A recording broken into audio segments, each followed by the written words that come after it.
Hey there, how you doing?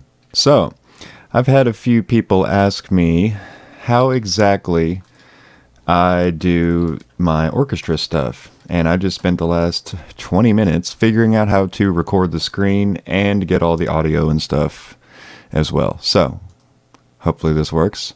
If not, you'll never see it. And if you're watching it, that means it worked. Okay, so let's start with strings. I'm just going to start with violins. This is 18 violins. I'll show you. Okay. This is the orchestra program interface. This is East-West Quantum Leap Symphonic Orchestra. It is ridiculous. This is 18 violins, and what I use to do a lot of my stuff is called a key switch, the master key switch. Most instruments have it if they've got different ways of playing them. That's what these little C1s, E2s, D2, all that stuff are different. I don't need that actually. All those are different articulations. So for instance, C1 is legato. E2 is staccato. Right? And you got different ones. That's, was that pizzicato? No, that's Bartok pizzicato. Yeah, that's what that is. You know, a fade in, a different staccato. So anyway, they've all kind of got this, you know, the strings, the brass, the woodwinds, you can make them play in different ways. They also have the instruments' real life limitations because they are actual recordings of the instruments. So in this case, what is that? Yeah, G3 is the lowest that the violin will go, and I believe C7. Yep, C7's as high as it will go. So I just posted this video a few days ago of me playing, so I figure I'll start with that song. So here's how it goes.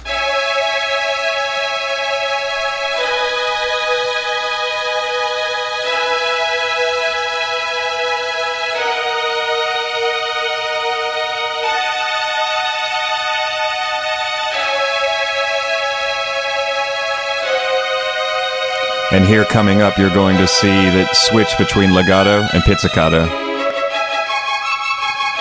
Legato, pizzicato. Or legato, staccato. Sorry.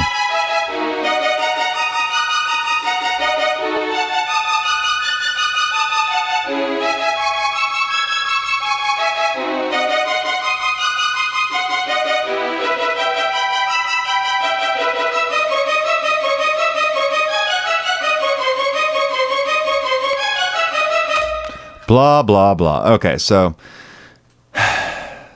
that's just one step, though.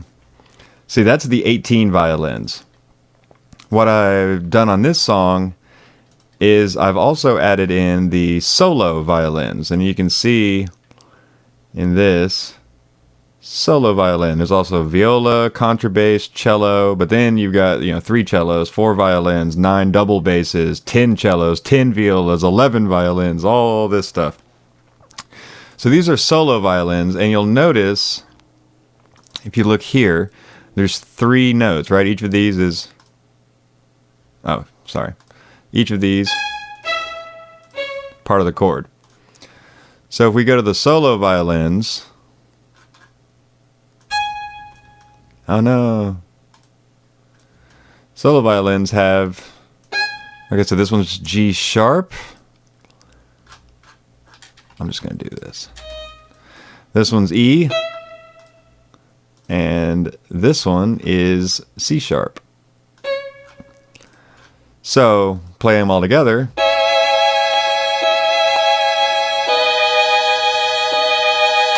Kind of sounds like crap on its own, but then when you add in this,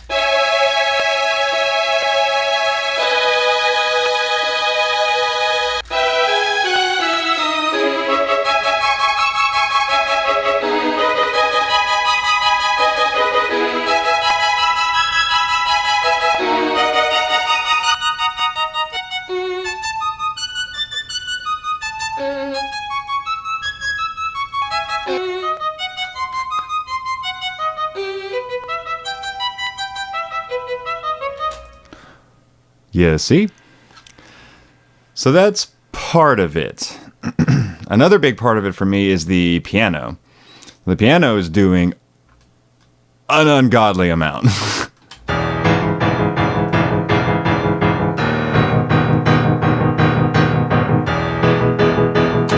Now you might notice how all these are different colors, right? So those are velocities. Red is the highest velocity. Why didn't it play? Red is the highest velocity. Yellow is weaker. Green is very quiet, or pretty quiet. But then you can go all the way down to like blue and purple. Right?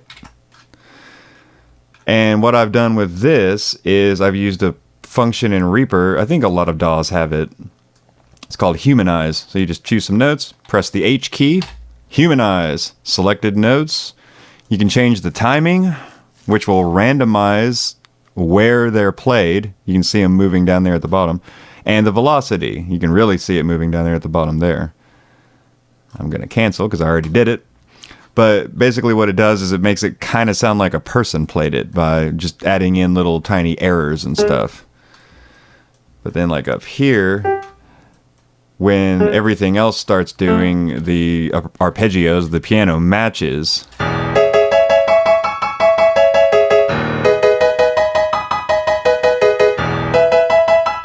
And this is a Bosendorfer 290 Imperial Grand piano. It's a $650,000 piano that they recorded this on. And it goes down to C0. It's the lowest it goes. Ridiculous. But it makes for some really good breakdown sounds.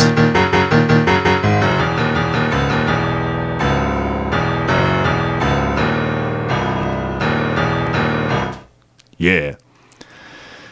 But of course, that's not the only thing that's going on. Something else that's pretty cool is the choirs. I actually like these a lot. Let's focus on the ahs. Ah is definitely the, whatever you want to call it, that I use the most. The choirs have quite a bit of choice, actually. Let's just do soprano. You can do consonants, B, D, G, J, L, M, N, non-pitched. I don't even know what a lot of this is. M is obviously like, you know, like that Crash Test Dummy song. Vowels are obvious. A, E, E, O, U, Then clusters are like these creepy, just, it's all very dissonant. The he, I don't even know. I've pretty much used all of these, like at least tried them. I've used falls in some songs. There's shouts in songs. Wisp words are stupid because they're just random words and they're kind of lame. And they've all got it. And these are, of course, the full choir. Then you've got, Then you got solos, altos, boys, and sopranos. The multis, though, are where it really is cool. I'm not going to get into it here, but you can make them speak. That's what WB stands for. Word Builder. The award-winning choir's virtual instrument featuring Word Builder, the technology that allows you to type words and play them with your MIDI keyboard. One day I might do a breakdown of how that works. Because I'm not going to lie, it's cool. It's just very time-intensive, and it also tends to crash a lot, which is a shame. I just don't want to deal with it. So much like the strings, they're doing the same sort of thing. Now, I don't do the solo thing with the choirs because I don't like the way the soloist recordings sound, and there's no point.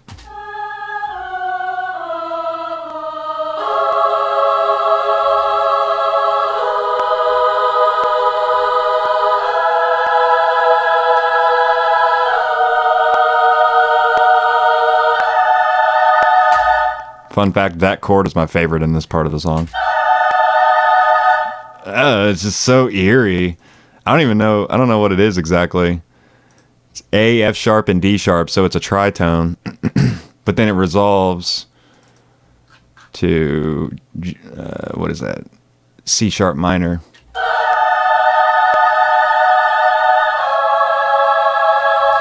and then right back to a tritone.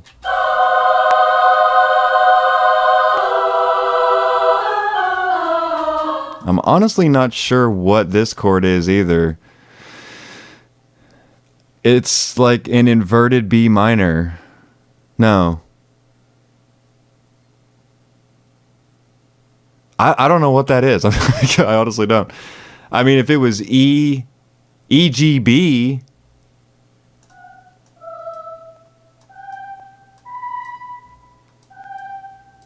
Okay, yeah, so it's an inverted E minor. Sorry. Yeah, I'm a loser. I don't know what any of this stuff is. But much like the other one, this also has articulations.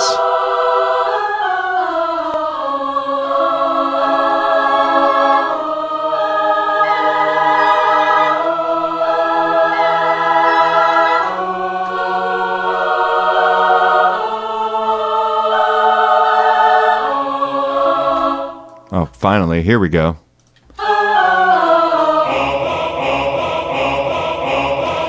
You see that D1 changed it to staccato? And C sharp 1 is a lot like more, it's softer.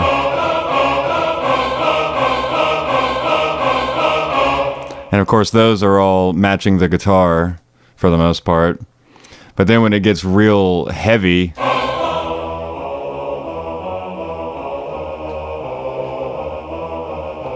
got the bass choir just in there. And I haven't really shown this part of the song. I'm bad about this, but I'm trying to kind of keep the album a little bit more secret than I normally do, and failing. So, but here is the ums.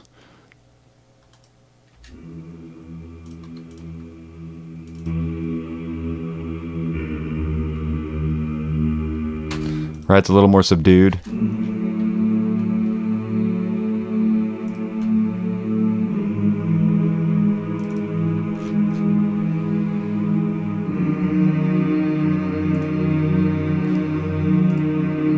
Here comes the boys' choir.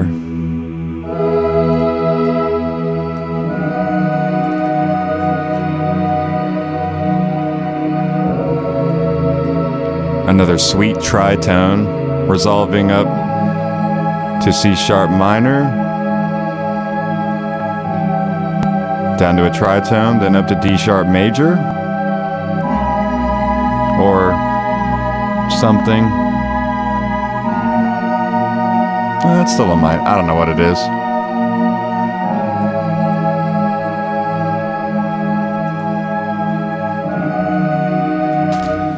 So, there's choirs.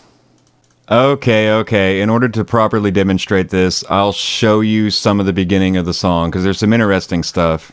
And yes, this is just completely a ripoff of Moonlight Sonata's structure. So, down here you can see it's at 47 BPM is where it starts, but really the song kind of hovers around 75, 73, something like that. But because it starts with just piano, the thing about piano is it seems like when you hear a piano soloist playing, they really mess with the timing a lot. They don't just play straight. That's boring. I mean, they'll play pretty on tempo, but I've heard some people playing Moonlight Sonata specifically that are just, they slow it way down, and then they mess with how hard they're hitting the keys. Like, there's just a lot of, I don't know all the technical terms necessarily, but they're playing with a lot of like feeling, like it's just in the moment kind of stuff, and I'm trying to simulate that. So up here, you see it starts at 47 BPM, and there's this line that goes to 69 BPM. LMAO. So you can see right here, gradually transition tempo to next marker. Okay, so what's that going to do? You see the BPM down here.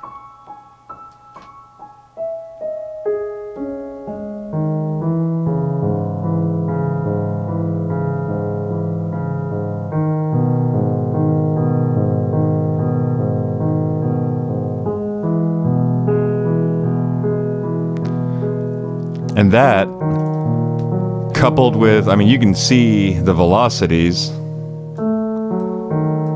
how much they change as it's going along.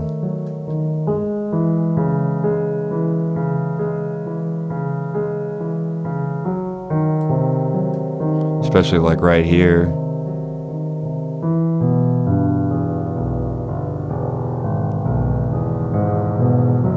And again, this has been humanized. The timing is kind of wonky. You can see like right there's two next to each other.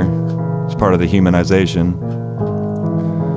And there's where it picks up some.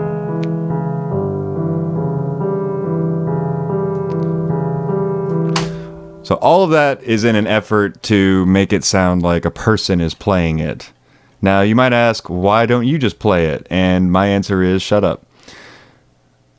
Okay, so also on this, there is the Melda Charm Reverb, which is freaking awesome. And it also comes with this ambience setting. I've got it on Epic Hall 3.8 seconds. And it just makes it sound like it's in a big room, you know?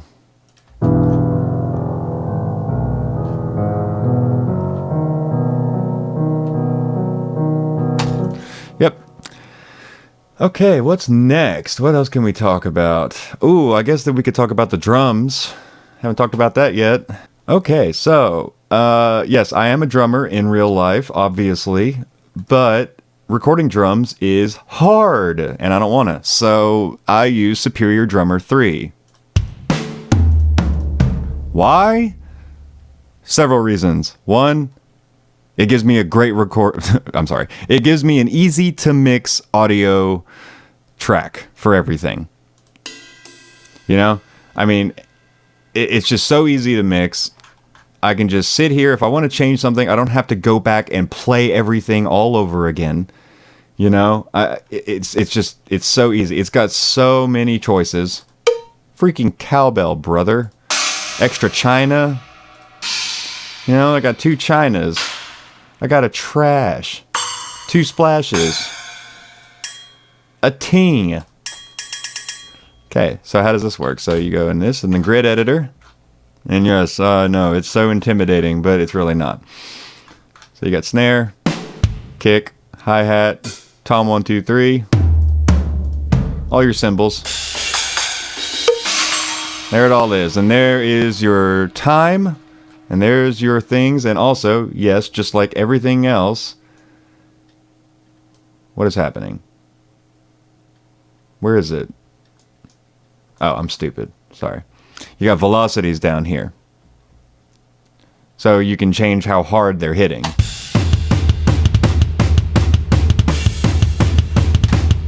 I don't know why that's toms.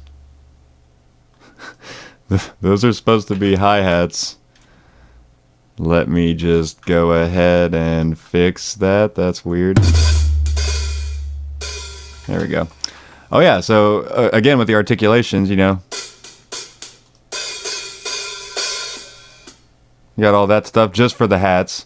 Snare's a little more subdued. Center, rim shot, side stick, rim, mid center, edges. And you don't have to use all that stuff, but it's nice that it's there. Why was the hi-hats in toms? I was wondering about that when okay, it doesn't matter. Also,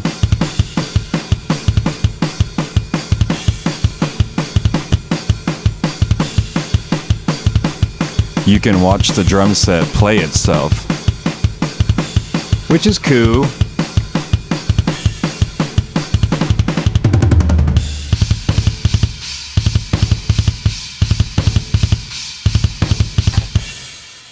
Blah, blah, blah, drums. There it all is. It's super simple. You can edit time signatures. You can add them in wherever you want. You can edit the tempo, and it's just on a line, so you can just make a little thing, and there you go. I don't want that. And then when you're ready, you just export it, 24-bit, and it gives you everything. It gives you 2 for the kick, you know, 1 inside and 1 outside, snare top and bottom. Each cymbal, every single one of them that you actually play gets one. The toms, then it's also got room mic, the bleed is separated, so you can mix that separate. It's just awesome. I love Superior Drummer. I won't hear anything bad against it. I know it's not real, and I don't care. Now, you might be wondering, well, what about bass? I don't own a bass. My friends do, but I don't want to constantly be borrowing their bass and stuff. So I use Massive. And it's so easy. Not really. I don't know what any of this is. I'm not even going to lie to you. No earthly idea. So I just go bass, fingered bass, physical model 1, and you get this.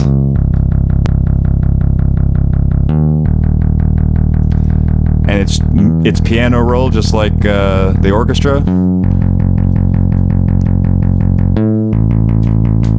Now, you could argue that that kind of sounds like crap. It's not even an argument. You're objectively right. That sounds like crap. With everything, though, it's not so bad.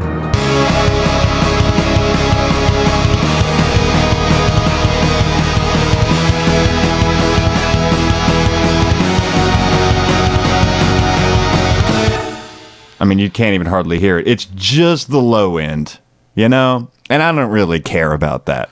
It's got to be there because otherwise the guitar sounds like crap. But until I get a real bass, it's just going to have to do. And because it's computerized, I can do a lot of stuff that like I just physically can't do. Now, there's a lot of limitations, you know, slapping, popping, slides, stuff like that. Yes. So I just work around it because everything can't be perfect all the time. And with that, we are moving on to guitar. You might notice I have guitar 1 and 2 distorted and guitar 1 and 2 clean. And I'll explain that in just a moment. But basically, this is the part that most people will just instantly understand. I mean, if you even remotely play guitar or have before, you know how this works. Why are these like this? That's dumb. Okay, there we go. That's better.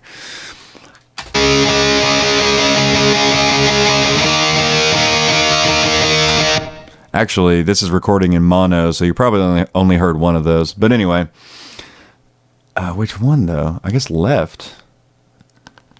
Oh, that sucks. Whatever. Okay, we're just going to have to deal with that. The way this works is take the guitar, plug it up to my interface, which is a Focusrite Scarlett 18i20. Maybe it's the other way around. Scarlett Focusrite. I don't know. Plug the guitar into that, and then here's my chain. So here's what happens.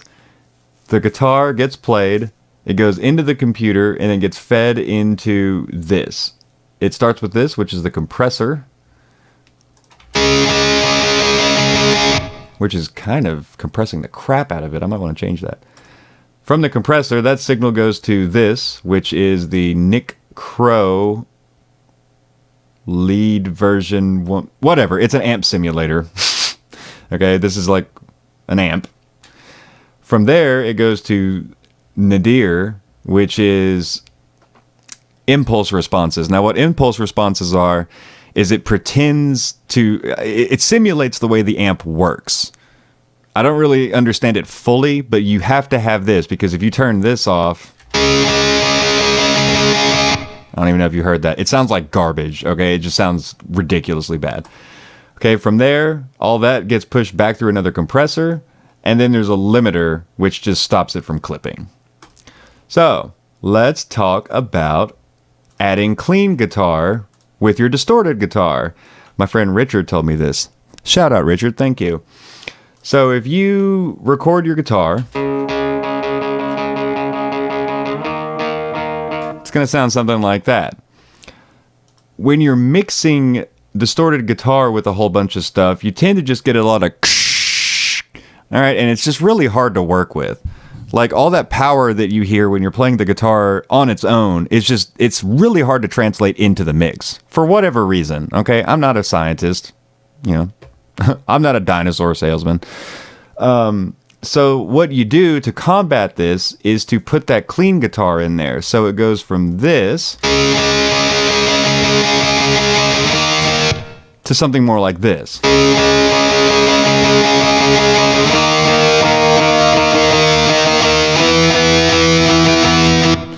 Now, you may not be able to tell a huge difference. If you're wearing headphones, you probably can. But let's play somewhere where you will be able to tell.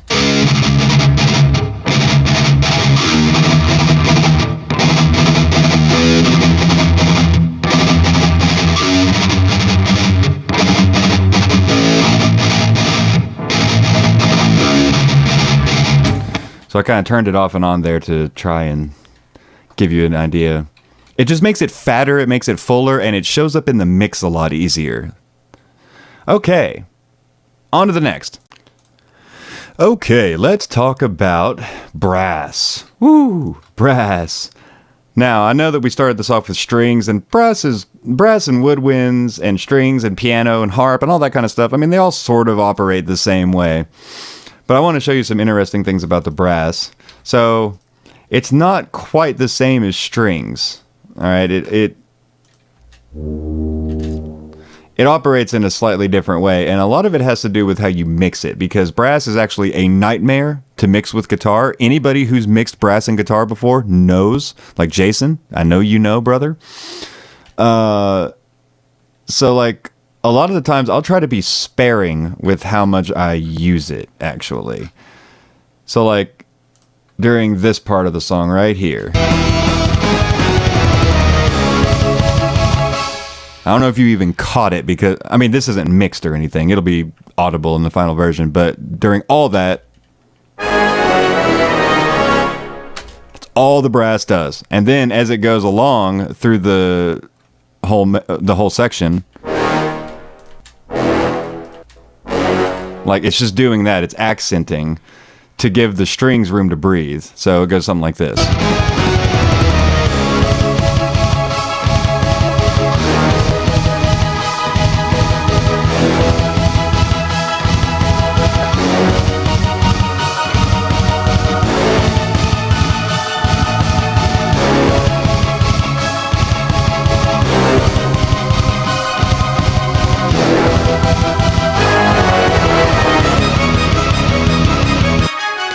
And yes, trumpet and piccolo trumpet are matching the strings there to kind of let the brass come in a little bit more.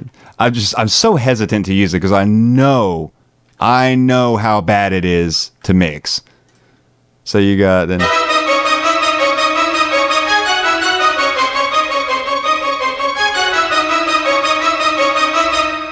So yeah, those two are going together, and it just gives it a little bit more character. And actually, all this is subject to change, you know? It may not sound like this at all by the end. Okay, so during... This one's really cool. I'm actually really proud of this. During the beginning of the song, while the piano is going through everything for the second time, there is a celesta. And I don't know if any of you were familiar with a celesta. Okay, 103. Remember 103. Whew. Remember 103. Okay, so a celesta is basically a piano and a glockenspiel mashed together. It looks like a piano, but it plays metal keys instead of strings. And I'll play the piano for context. So during this...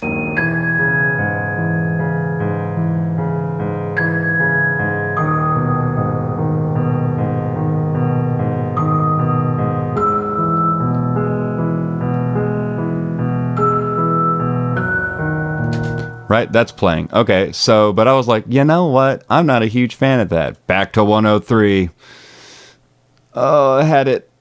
Oh, there it is. Okay. So what I just did there is I upped the attack, which means that, like that little, the strike, the impact sound is gone now. Right? You don't really hear it. It just fades in. Also, I added vibrato.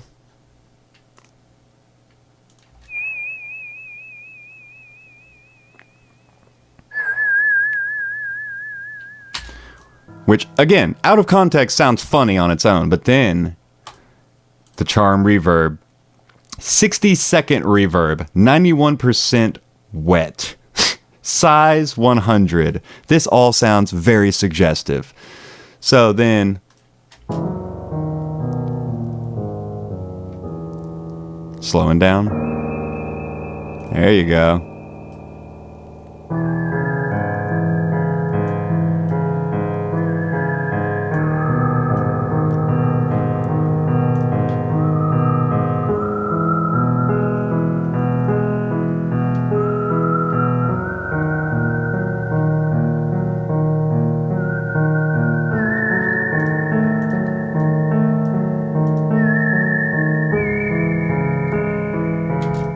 So you get like this real spacey, ethereal kind of sound out of a real instrument. Let me tell you, brother, I could literally talk about this all day. Let's start with the woodwinds now.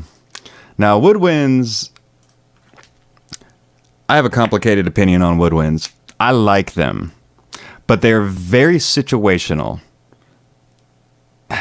I guess all instruments are kind of situational, but there's certain mainstays that I could put in basically every song. Piano, definitely. I could put piano in every single song. It always fits for me personally. Strings, highly volatile. Highly, what am I saying? Valid? I don't know what I was saying. Very usable. Strings are extremely useful. Brass is useful in a lot of situations. It's just hard to mix. Obviously, bass and guitar and drums, everything. Timpani, you know, all those kinds of things. Yeah, choir. I could use choir in almost everything. I cannot, for the life of me, use woodwinds in every situation. I don't know. So I'm just really sparing with them. They're really, in my opinion, useful for softer things. Like the beginning of this song. So you got this.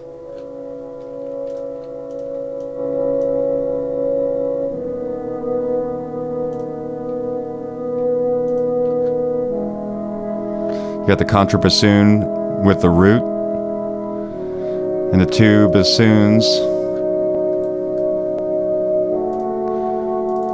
playing the chords. And here in just a moment, the clarinets come in, single at first, and then they start playing the triads. And the oboes.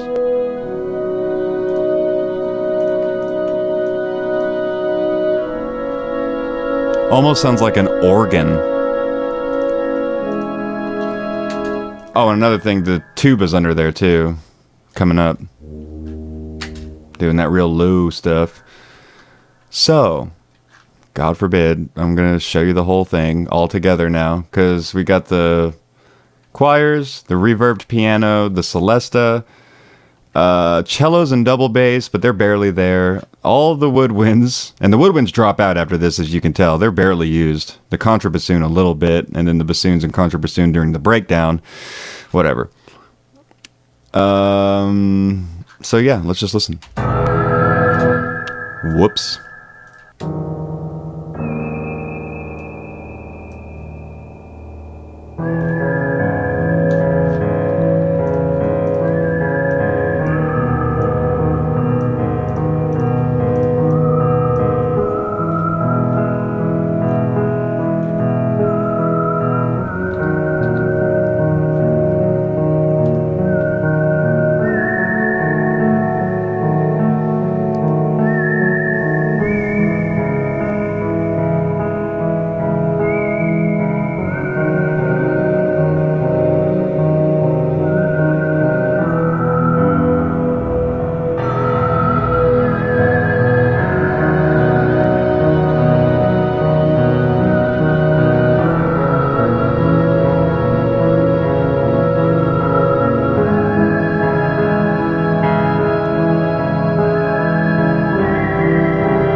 Ha, just teasing you. So you may have noticed there that there was a kind of build as it slowed down. So another cool thing about East West is that it offers situation specific sounds. So of course the timpani is an instrument that you can just use anytime. You know, I mean, it's just a really cool, you know, it's kind of like ancient Rome kind of sounding thing. But the cool thing about the timpani is, right, C2, C3. Oh, but there's a dead key, and then it starts over to give you a different timbre. So C2 and C3, I mean, it does all of them, obviously. C2 and C3 versus C4 and C5.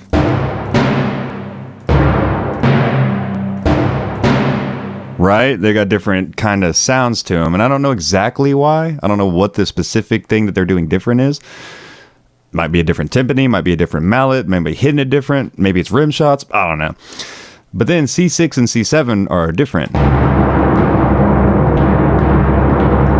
It's a roll. So during this part,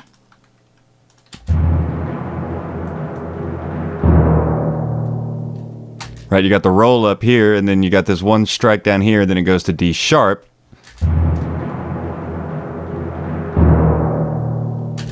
Because right after that, there's the situation-specific timpani thing, which is the crescendo.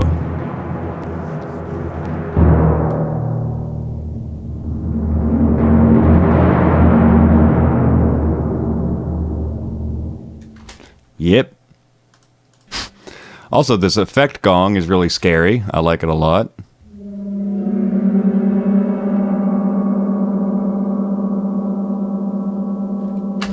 So that's just kind of happening in the background. And there's also a long cymbal swell.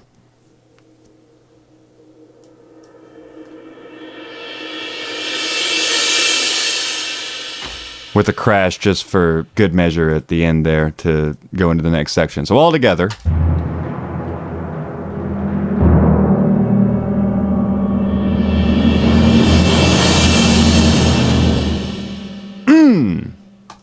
That's the way I like it.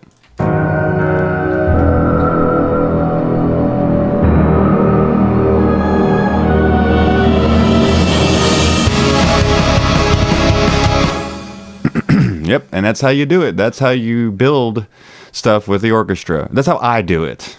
Other people, they just write it down and then hand it to real human beings, and the real human beings are really skilled and they play it, and I'm just like, what? I'm trying to think if there's anything else I can really talk about. That's basically it. I mean, I explained how it all works, you know. So if you ever wonder, like, gosh, Forrest, how do you do that? How do you make the song sound like that? Well, that's how. I guess I can show you one last thing. So once everything is done and I completely am finished and I've rendered everything, we'll do eggshells because that one's actually done. And I put it online, so I don't care to show you. Yeah, once it's all finished, then it goes into this other program I have called Acid Music 7.0, which is an old version, but I'm used to it, and it all gets mixed here. And a lot of the time, everything gets really consolidated. Luckily, this is a pretty simple song, but I mean, like, I don't know why that's...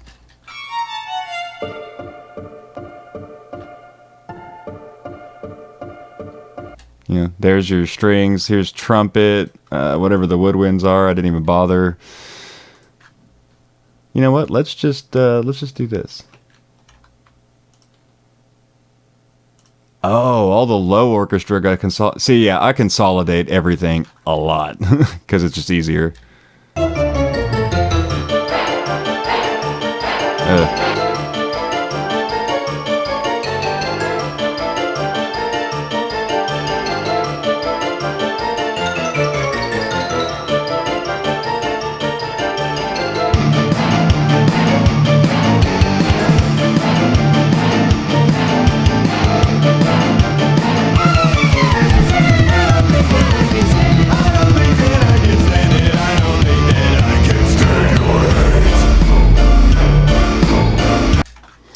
So as you can see up here, this is what the drums